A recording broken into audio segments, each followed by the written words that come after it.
How's your secondary looking, Coach? It's a work in progress. It's a work in progress.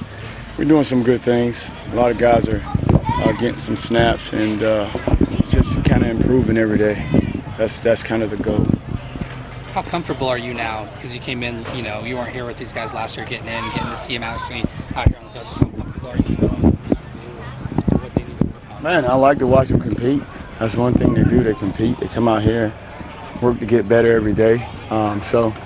As we go throughout camp, we're going to continue to see what we can do, continue to kind of put more on these guys and see at the end of the day what we do well and what we should include into the package. There's a lot of new faces that are, cracking the rotations early on. What does it say about being able to have, a variety of guys, both depth-wise and versatility-wise, heading into this year? Right. Again, I don't think there's no such rotation yet. We're just getting guys in. I think right now we're just focused on just getting guys snaps and then kind of see how it plays out a little later. But I think everybody needs an opportunity to show what they can do. So that's kind of where we are right now. What have you seen from Nahshon Wright? He's long. He's raw. So we just got to continue to get better on a day-in, day-out basis. As in a lot of guys. A lot of guys are raw. A lot of guys got a lot of good ball out in front of them. So just got to get them as close to their maximum potential as we can get them. Where do you think the biggest growth has been in the group since you've arrived? Just together. Bringing someone along with you. Just that aspect of them. I think those guys do a good job in just bringing someone along with them. So you never see one guy studying by himself. You never see one guy working out by himself. And that's good to see in the secondary, considering the fact that we all depend on each other. You mentioned a lot of these guys being raw players. I mean, where do you start as a coach with start from the bottom. You start from ground zero. And you for me, I try not to kind of take for granted what these guys know.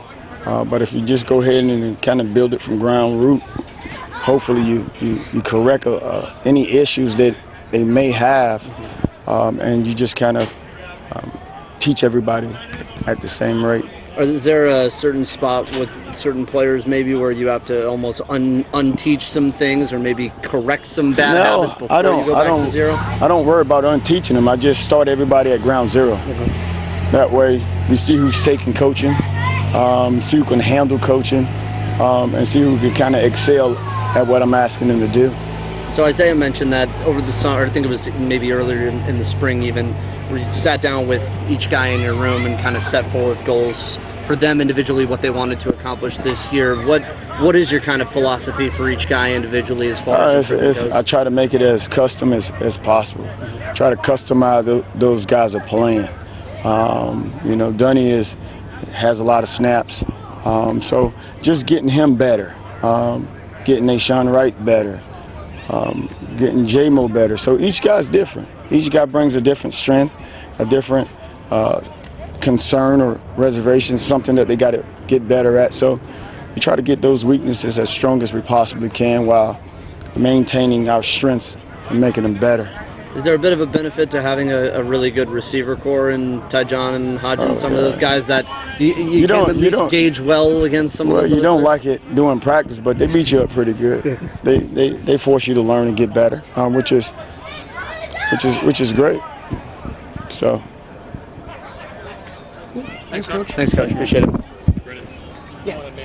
Yeah, real quick.